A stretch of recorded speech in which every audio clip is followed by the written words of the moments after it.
기도로 강의 시작하겠습니다. 성부와 성자와 성령의 이름으로 아멘. 은총이 가득하신 마리아님 기뻐하소서. 주님께서 함께 계신 이 여인 중에 복되시며 태중의 아들 예수님 또한 복되시나이다.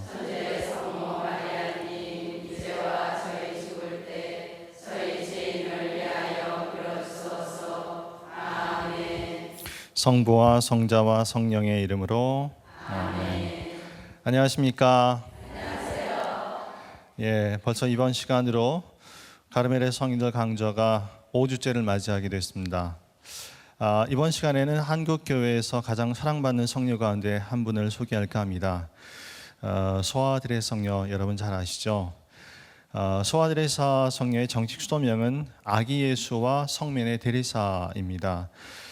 이 데레사 앞에 붙은 이 아기 예수 그리고 성면이라고 하는 것은 성녀가 일생 동안 살고자 했던 정신이 담겨있는 현이라고 하는 이름입니다. 이 현이라고 하면은 유럽의 여러 언어 표현에 따르면은 종교적인 성씨라고 말할 수 있습니다. 쉽게 말해서 자기가 속한 영적인 가문, 성씨를 표현한 말이 곧 현이입니다.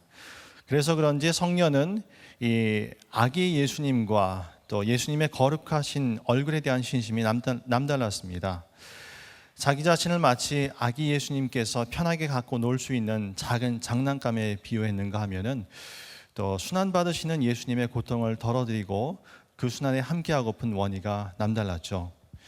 예를 들어서 성녀는 자신을 작은 장난감에 비유하면서 언니에게 이렇게 얘기한 적이 있습니다.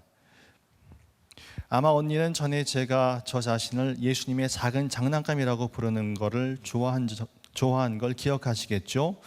지금 저는 예수님의 장난감이 되는 걸 여전히 행복해합니다. 아이들은 만질 엄두도 안 나는 아주 값진 다른 장난감보다는 손에 쥐든 또는 내려놓든 망가뜨리든 입을 맞추든 마음대로 다룰 수 있는 작은 장난감을 더 좋아합니다. 저는 가난하게 되는 것을 기뻐했고 매일 가난하게 되기를 원했습니다. 그래서 날마다 예수님이 저를 데리고 놀기를 더 좋아하시게 되게끔 편지 176번에 나오는 성녀의 말씀입니다. 얼핏 보면은 아주 단순하고 평범한 말을 사용하지만 이 내용만큼은 그 어느 성인의 표현보다도 더 밀도 있게 예수님과의 깊은 관계를 표현하고 있는 게 정말 매력적입니다. 앞서 살펴보았듯이 이 아빌라의 성녀 데레사 같은 경우는 기도를 통해서 깊이 있는 하느님에 대한 내적 체험을 우리들에게 전해주고 계십니다. 그분은 많은 신비 체험들을 하시고 또 여장부로서 스케일도 크신 분이죠. 반면 이 십자가의 성 요한은 영성생활 전반에 대한 내용을 학적인 면에서 보다 체계적으로 우리들에게 가르쳐 주십니다. 그러나 이 두 분의 영성을 특징짓는 것 가운데 하나는 하느님에 대한 신비 체험, 특히 신비적인 현상들에 대한 체험이 강하다는 것이고 또 이것을 작품으로 깊이 있게 다루셨다는 겁니다. 그래서 사실 어떤 면에서는 그런 신비적인 현상과는 동떨어진 채 평범한 일상을 살아가는 우리들에게 성녀 데레사와 십자가의 성 요한의 가르침이 좀 더 어려운 것도 사실이죠. 그러나 이 소아 데레사가 쓴 자서전을 보면은 신비적인 현상에 대한 이야기가 거의 나오지 않습니다. 오히려 그런 게 드문데도 성녀가 되셨고 또 교회 박사까지 되셨다 하면서 의아해하는 분들이 적지 않습니다. 그만큼 우리가 가까이 하기에 정말 스스럼 없고 편한 성녀가 바로 소아 데레사 성녀가 아닌가 싶습니다. 아마도 신자치고 이 소아 데레사 성녀가 쓰신 이 자서전을 한 번쯤 읽어보지 않은 분이 없으실 겁니다. 그런데 아이러니하게도 그분의 자서전을 읽고 나서도 그분이 도대체 누구신지 또 그분의 영성이 뭔지에 대해서 제대로 이해하는 분은 그리 많지 않은 게 현실입니다. 너무 평이한 말들로 자신의 영성을 풀어내다 보니까 사람들이 그 평이함 속에 숨겨진 진주를 보지 못하고 쉽게 지나치기 때문이 아닐까 싶습니다. 그러면은 성녀 소아 데레사는 어떤 분일까? 먼저 그분이 누구신지 그분의 생애를 따라가면서 살펴보도록 하겠습니다. 성녀 소아 데레사는 1873년 1월 2일 프랑스 북부의 노르망디 해변가 근처에 있는 이 알랑송이라고 하는 작은 마을에서 시계 제조업을 하던 아버지 루이 마르텐과 레이스 제조업을 하던 어머니 젤리 게랭 사이에서 태어난 구남매 중에 막내로 자랐습니다. 형제들 중 막내였던 이 데레사는 부모님과 언니들의 사랑을 독차지하면서 자랐다고 합니다. 어머니가 돌아가신 5살 전까지 소아 데레사의 삶은 행복 그 자체였다고 하죠. 그런데 5살 때 그만 어머니가 병으로 돌아가시고 말죠. 그때 심리적으로 큰 충격을 받은 성녀는 그 이전과는 정반대로 정말 수줍고 내성적인 아이로 변했다고 합니다. 자주 눈물을 흘리곤 했고 또 말수도 많이 적어지고, 그래서 한마디로 말해서 참 내성적이고 의기소침한 아이가 되고 말았습니다.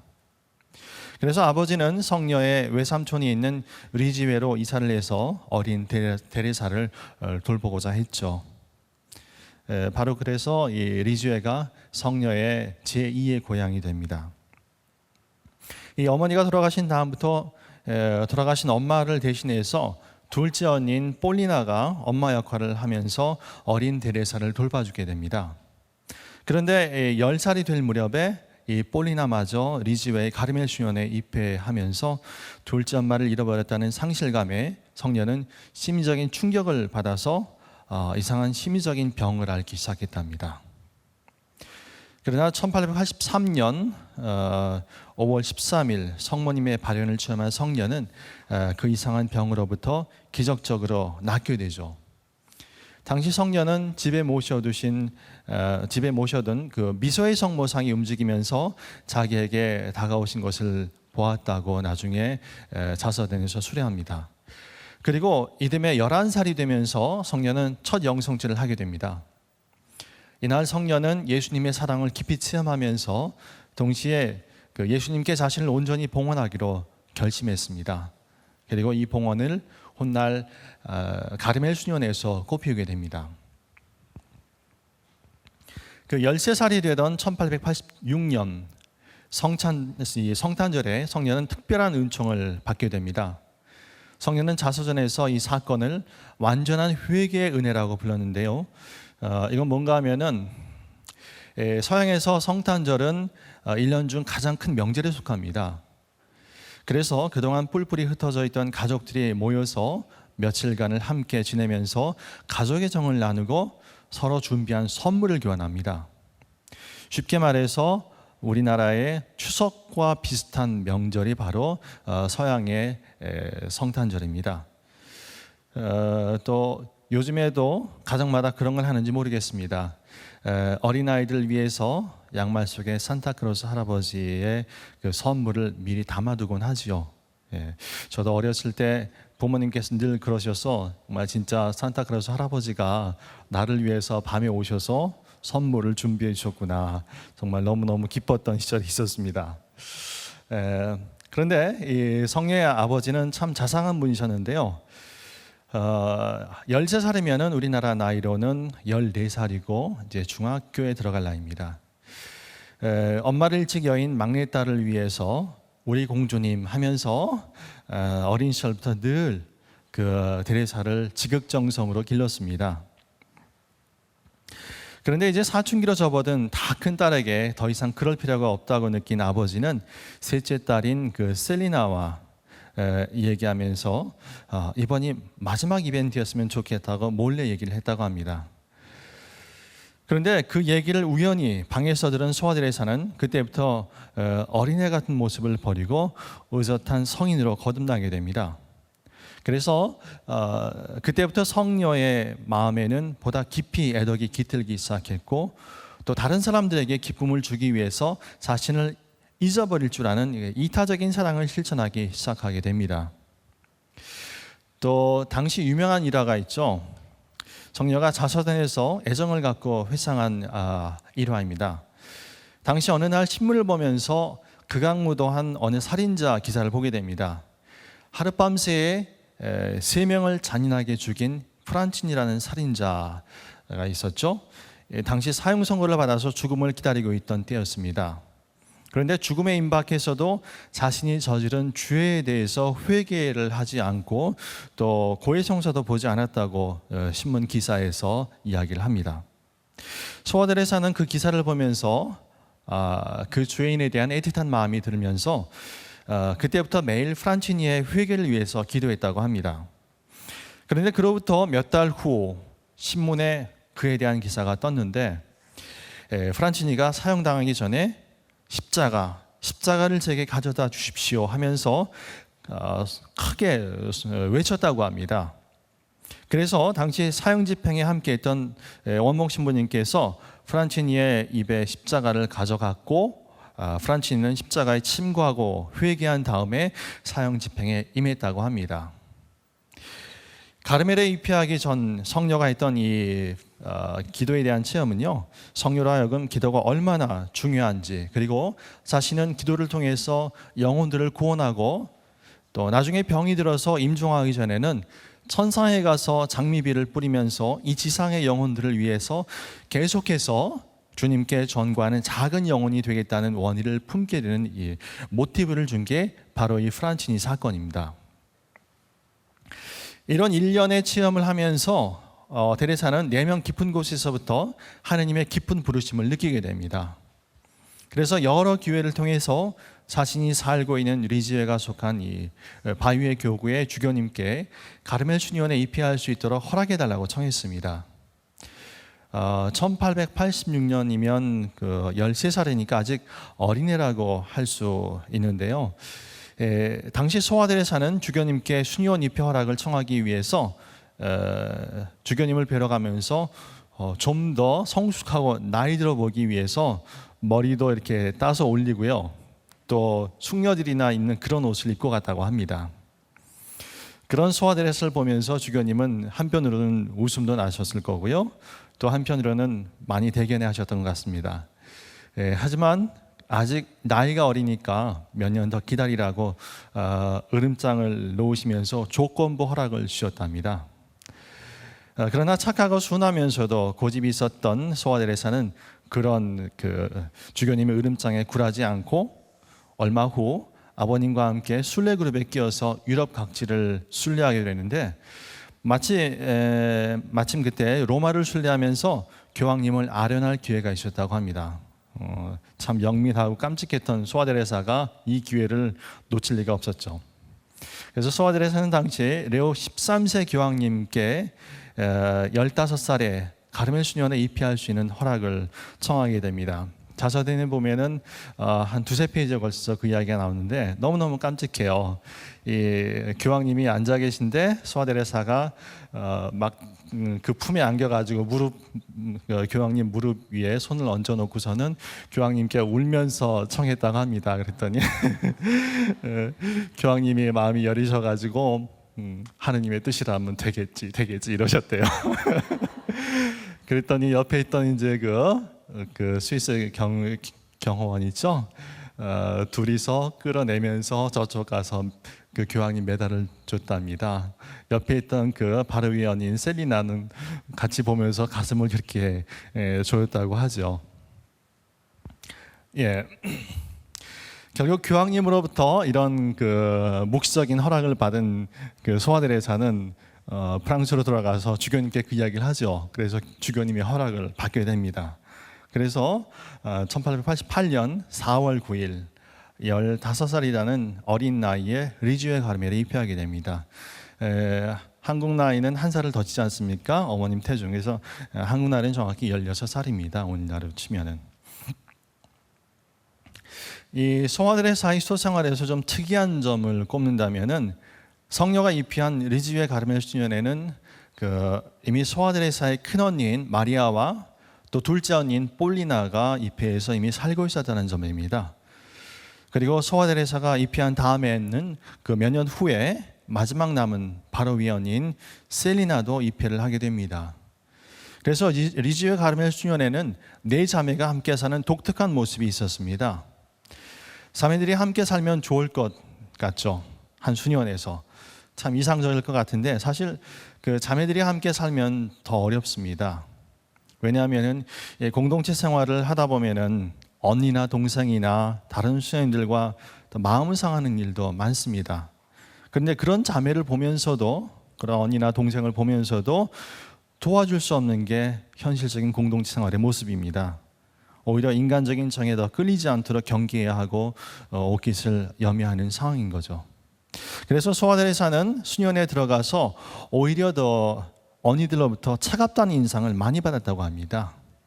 동생이 수련회에 들어와서 제대로 살려면은 어린애 같은 습성을 버려야 한다고 생각했던 이 언니들이 소아테레사한테 좀 차갑고 모질게 대했던 거죠. 어쨌든 소아테레사는 1888년 15살의 나이에 수련회에 입회해서 그 이듬해인 89년 수련을 받아서 1890년 9월 8일에 수도 서원을 발하게 됩니다. 그런데 성녀는 참 영민하고 독창적인 여인이었습니다. 성성을 향해 나아가는 데 있어서 어떤 길이 지름길인지 찾아볼 수 있는 해안을 갖고 있었습니다. 그래서 누구보다도 빨리 성덕에 진보할 수 있었습니다. 특히 성녀는 입회할 당시 가져온 수첩에 적어놓은 여러 성경 구절들을 틈틈이 묵상하면서 많은 그 빛을 발했다고 나중에 고백하고 있습니다. 1893년부터 성녀는 임종하기 전까지 부수련장으로서 수련장 수녀님을 도와서 수련 수녀님들을 동반하는 소임을 맡았습니다. 성녀는 이 소임을 하면서 자신의 독창적인 영성을 담고 있는 작은 길을 몸소 실천하고 가르쳤습니다. 그리고 1895년 6월 9일 성녀는 자비로운 하느님 사랑에 자신을 제물로 봉헌하는 기도문을 작성하게 되죠. 그리고 그 사랑에 자신을 봉헌했습니다. 그로부터 닷새 후에는 사랑의 상처라고 하는 신비적인 은총을 받게 됩니다.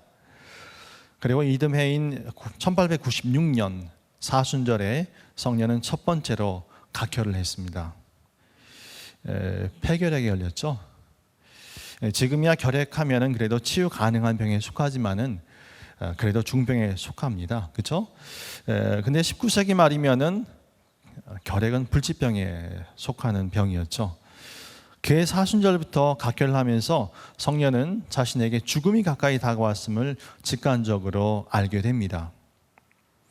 이런 육체적 고통에 더해서 성녀를 괴롭힌 것은 신앙을 거스르는 유혹이었습니다. 이 신앙의 어두운 밤은 죽을 때까지 계속되는데요. 성녀는 이 모든 것을 신뢰와 사랑 안에서 받아들이면서 자신이 가르쳤던 이 작은 길을 끝까지 걸어갔습니다. 이 마지막 시기에 성녀는 예수님과 이웃을 향한 사랑, 그리고 사도적인 열성, 그리고 좋으신 하느님께 대한 자녀적인 위탁에 있어서 절정에 이르게 됩니다. 그리고 죽은 후에도 천상에서 장미꽃 송이를 뿌리면서 영혼들을 위해서 일하고 싶다는 강한 원의를 갖게 됩니다. 성녀는 1897년 9월 30일 24살이라고 하는 젊은 나이에 숨을 거두었습니다. 그 후로 1923년 4월 29일 교황 비오 11세 성하에 의해서 시복됐고, 그리고 1925년 5월 17일 희송되셨습니다. 또한 그로부터 2년 후인 1927년 12월 14일에는 성 프란치스코 하비에르와 함께 선교와 또 선교사들의 주보 성인으로 선포되십니다. 그리고 서거한 지 100주년이 되던 지난 1997년 10월 19일 교황 요한 바오로 2세에 의해서 교회 박사로 선포되셨습니다. 성녀는 살아생전에 3편의 자서전 원고와 266통의 편지, 그리고 54편의 시, 그리고 21편의 기도문, 그리고 8편의 희곡을 남기셨습니다. 그중 특히 자서전은 많은 언어로 번역돼서 수많은 현대인들에게 하느님의 자비를 증거하고 자신이 걸었던 영적 어린이의 길을 걷도록 깊은 영감을 준 명작으로 꼽힙니다.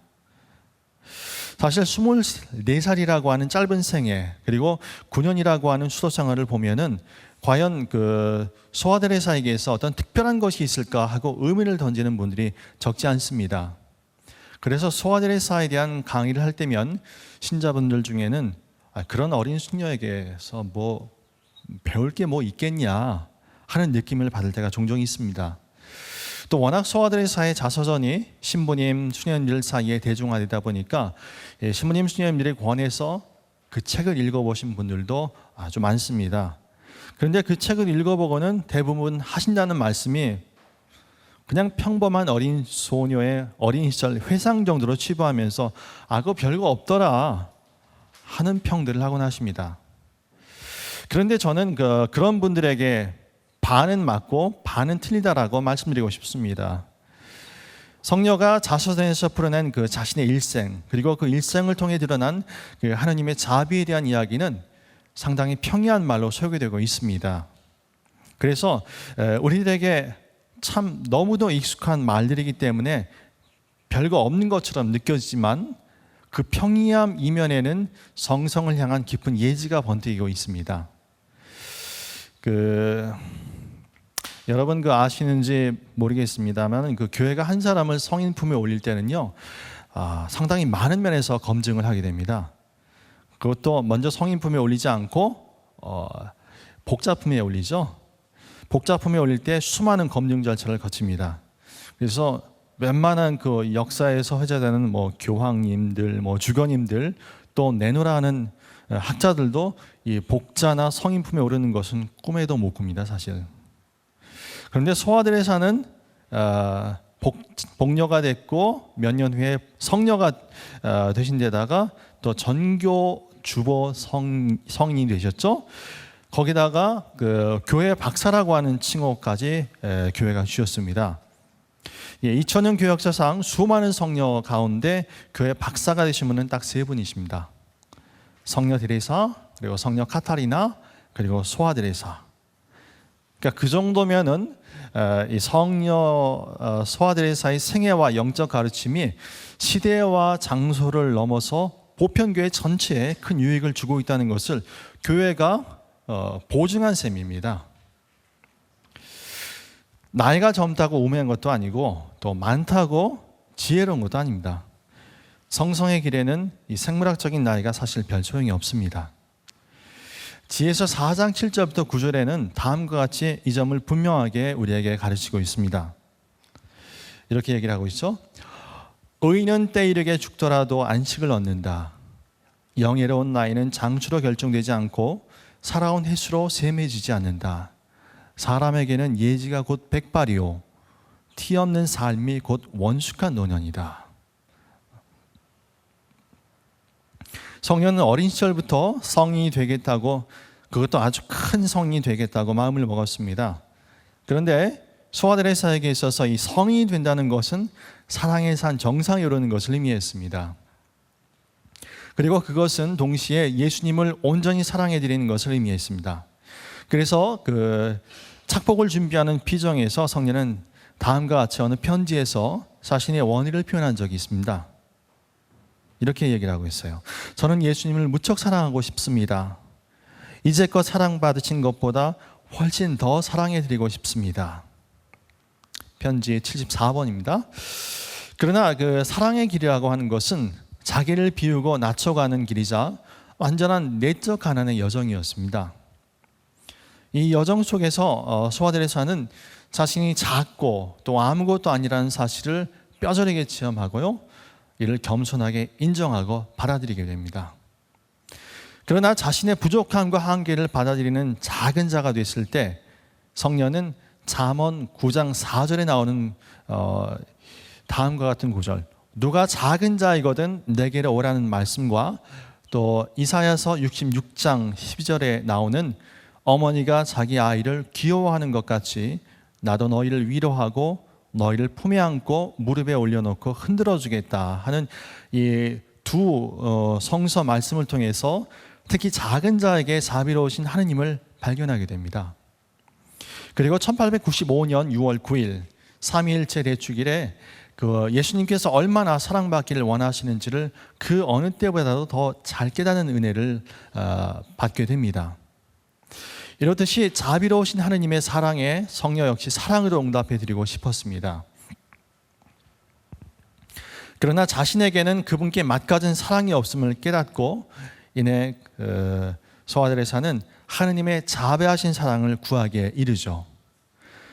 그 사랑은 모든 것을 하느님께 신뢰하고 의탁할 때 그분께서 우리 마음 안에 일으켜 주시는 사랑을 말합니다. 이런 하느님의 사랑을 얻기 위한 길, 이 길이 바로 신뢰와 위탁을 상징하는 작은 길이라고 성령은 말하고 있죠. 그리고 이것이 훗날 영적 어린이의 길로 불리게 됩니다. 신뢰와 위탁이란 그 어린이에게서 드러나는 특징적인 덕목이기 때문입니다. 그래서 이 작은 길을 영적 어린이의 길이다라고 부릅니다. 성령은 이 길을 설명하기 위해서 지인들에게 편지를 쓸 때마다 자주 어린이라는 상징을 사용하곤 했습니다. 그래서 이런 원리에 따라서 하느님은 당신의 자비하신 사랑을 성녀의 마음 안에 부어주시게 됩니다. 그래서 우리는 이 사실을 자서전 2번째 원고에서 찾아볼 수 있는데요. 하느님을 향한 이러한 사랑은 예수님의 육화 신비와 함께 세상으로 향했습니다.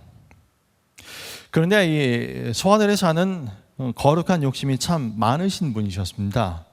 어릴 때부터 대성인이 되겠다라고 하는 그 큰 포부를 가졌고요.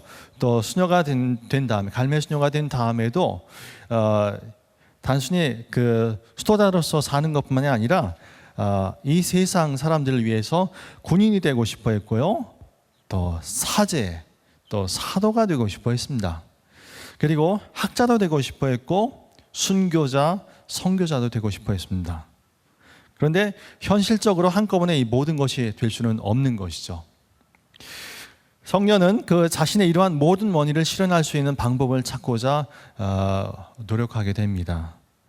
그리고 결국 기도를 하면서 이 모든 것을 움직이는 힘은 사랑이라는 진리를 깨닫게 되죠. 그래서 그리스도의 신비체인 교회의 모든 지체에 그 힘과 빛을 주는 사랑으로서 교회의 심장이 되기를 원했습니다. 그럼으로써 이 교회 안에서 모든 것이 되고자 하는 자신의 거룩한 원의를 실현하게 됩니다. 그리고 이 사랑이 되기 위해서 일상의 모든 삶을 끊임없이 사랑으로 봉헌하기 시작합니다. 더욱이 성녀는 선교에 대한 커다란 열망을 갖고 있었습니다. 이런 성녀의 원인은 훗날 성녀를 선교의 주보 성인이 되게 해줍니다. 또 마지막으로 성녀는 그 임종하기 전 병중에 있을 때 그 깊은 신앙의 어두운 밤을 거쳤다고 말씀드렸죠. 당시 성녀는 그동안 자신이 믿어오던 모든 것에 대한 회의를 느끼고 하느님에 대한 신앙심마저 흔들렸다고 말합니다. 그러나 성녀는 그런 신앙의 어둠 속에서 신앙을 잃어버린 형제들을 위해서 기도했습니다. 그리고 그런 자신의 신앙의 위기를 통해서 하느님의 사랑과 자비가 필요한 모든 사람들과 함께 연대하고자 했습니다. 이 앞서 말씀드렸듯이 이 소아 데레사는 거룩한 욕심이 참 많은 수녀님이셨습니다. 그리고 그 원의를 이루기 위해서 혼신의 노력을 다한 분이셨습니다. 절대 포기하지 않고 끝까지 희망하고 믿으면서 긍정적으로 생각했던 분이셨습니다. 그런데 그 성녀 데레사나 십자가의 요한 성인 같은 대성인에 비교해 볼 때 너무도 작고 초라한 자신을 보면서 소아 데레사는 독수리와 같은 그런 대성인들에 비해서 스스로를 작은 새에 비유하곤 했습니다. 그런데 이 솜털도 가시지 않은 그런 작은 새인 자신에게 대성인이 되고픈 원의를 하느님이 일으켜 주셨다는 것이 성녀에게는 정말 신기했죠. 그래서 성녀는 자신은 그런 작은 새이지만은 무한을 향해서 날고픈, 또 이글이글 타오르는 태양을 향해서 솟구치고픈 독수리의 눈과 마음을 가졌다고 고백합니다. 저는 가끔 수도 생활에서 나태해지거나 안일해 졌을 때마다 이 소아 데레사 이 말씀이 담겨 있는 구절을 읽곤 합니다. 얼마나 힘이 있고 영적인 비전을 주는 말씀인지 모릅니다. 또 이 말씀을 통해서 하느님을 향해서 모든 것을 온전히 봉헌하고 시작했던 이 소생활 초창기에 제가 가졌던 초심을 다시 세울 수 있어서 정말 좋습니다. 만일 여러분도 그렇게 영적으로 힘들 때가 있으면은 소아 데레사 자서전을 펼쳐 보십시오. 그리고 이 말씀을 읽으면서 힘을 얻으시길 바랍니다. 잠시 함께 이 소아들에서 육성을 직접 들어보기로 하겠습니다. 소아들에서는 이렇게 이야기하고 있어요. 저는 가벼운 솜털밖에 나지 않는 힘없는 작은 새에 지나지 않습니다. 저는 독수리가 아니고 독수리의 눈과 마음만을 가졌을 따름입니다. 그것은 제가 지극히 작지만은 하느님이신 태양, 사랑의 태양을 감히 똑바로 쳐다보고 독수리의 모든 원이 제 마음에도 솟아나기 때문입니다. 그래서 이 작은 새는 눈부신 빛나는 태양을 향해서 날고 싶어 합니다. 그는 거룩한 성삼의 중심에까지 올라가는 그의 형제인 다른 독수리를 같이 하고 싶어 합니다. 그러면 그 마음만 가득하고 독수리처럼 날지는 못하는 작은 새라고 스스로를 생각한 소아드레사가 힘이 없어서 독수리처럼 날지 못하는 자신의 처지를 비관하면서 슬퍼하기만 했을까요? 영민했던 이 소아드레사는 기질을 발휘해서 이렇게 말합니다. 절대로 아닙니다. 그 작은 새는 슬퍼하지 않을 것입니다. 대담하게도 탁 믿는 마음으로 꼼짝 않고 그의 거룩한 태양을 똑바로 쳐다보고자 합니다. 여기서 성녀가 말하는 탁 믿는 마음, 그것은 태양을 향해서 날겠다고 하는 원의를 일으켜주신 그 하나님께서 분명 오셔서 자신을 저 창공까지 들여놓여 주실 것이라고 하는 하나님의 전능하심에 대한 깊은 신뢰가 담긴 표현입니다. 그리고 그것이 다름 아닌 성녀가 걷고자 했던 영적 어린이의 길이었습니다. 그래서 이 독수리의 눈과 마음을 가진 작은 새인 이 영적 어린이는 비바람이 불고 캄캄한 구름이 사랑의 태양을 가려도 옮겨 앉지 않고 탁 믿는 마음을 갖고 늘 그 자리에서 태양이 떠 있는 그 구름 너머를 마음의 눈으로 바라보면서 그 태양을 떠나지 않을 것이라고 말합니다. 또 성녀는 태양을 향해 나는 독수리인 천사들과 여러 성인 성녀들에게 이 작은 동생을 불쌍히 여겨서 나쁜 독수리들로부터 보호하고 지켜달라고 청할 것이라고 말합니다. 그런데 성녀는 근본적으로 자신을 이끄시며 날개 위에 태우고 태양을 향해 날아오르게 해주실 유일한 큰 독수리는 예수님이라고 고백합니다. 그러니까 소아드레사가 독수리 얘기를 하는데 독수리가 여러 종류가 있는 거예요. 천상의 그 천사들과 성인 성녀들, 그렇죠? 그런 독수리가 있고 자신을 유혹에 빠지게 하는 사탄을 의미하는 독수리가 있고 또 제일 큰 그 독수리, 성부 하느님께로 들어올려줄 유일한 독수리는 예수님이시다. 그래서 자신은 그런 독수리의 눈과 마음을 가지고 싶다라고 말하는 겁니다. 그런데 그렇게 날 수는 없고요. 그런 원인은 갖고 있으니까 그 큰 독수리가 직접 자기에게 와서 자신을 그 날개 위에 올려놓고 저 태양이신 하느님께까지 들어올려 주실 것이라고 온전히 믿었던 겁니다. 그게 바로 영적 어린이의 길이라고 할 수 있는 거죠. 그래서 이렇게 말하고 있어요. 오 거룩한 말씀이시여, 제가 사랑하고 저를 이끄는 사랑하는 독수리는 당신이십니다. 귀양살이 땅으로 날아 내려오시어 행복한 성삼의 영원한 도가니 속에까지 끌어가시기 위해 괴로움을 받으시고 죽으시기를 원하신 것이 당신이십니다. 흰 제병 모양 아래 숨어서 아직도 눈물의 골짜기에 머물러 계시는 이도 당신이십니다. 당신의 사랑은 미친 듯하다는 말을 하게 해 주십시오. 이런 광기를 눈앞에 보고 어찌 제 마음이 당신께로 달리지 않겠습니까? 어찌 제 신뢰가 한이 있겠습니까? 그래서 인류를 향한 사랑 때문에 미치신 분, 그분이 바로 예수님이십니다. 그래서 천상을 포기하고 이 땅에 내려와서 순환받고 돌아가신 예수님을 보면서 이 소아드레사 역시 그분을 향해서 미치지 않고서는 배겨나지 못할 것이라고 고백합니다. 소아드레사 이런 모습을 보면은 통상 우리가 어렴풋이 알고 있는 작고 가냘프고 또 수줍어하는 소녀의 이미지를 갖고 있는 이 소아드레사, 그런 소아드레사는 너무나 거리가 멉니다. 정말 이 주님 사랑에 대한 깊은 통찰력을 지녔고 그분을 향한 열정과 광기가 가득한 사랑으로 정말 내면에서부터 엄청난 뜨거운 사랑이 이렇게 끓어오르는 그런 성녀가 바로 소아드레사였습니다. 얼핏 보기에 솜털도 가시지 않은 작은 새처럼 보이는데 그 마음을 들여다보면은 그 어떤 독수리보다도 큰 눈과 마음을 갖고 태양을 향해서 창공을 날았던 분이 바로 이 성녀이십니다. 근데 주님을 향한 이런 미친 듯한 사랑이 어디까지 가는가 하면은 아예 자신을 그 독수리의 먹이가 돼서 먹히고 싶고, 그래서 완전히 그 독수리와 하나가 되고 싶고요, 펄펄 끓는 사랑의 도가니 속에서 완전히 녹아 없어지고 싶다고까지 말합니다. 한번 들어보십시오. 이렇게 얘기하고 있습니다. 이 작은 새는 당신의 거룩하신 눈길에 홀되고 싶고 당신 사랑의 먹이가 되고 싶습니다.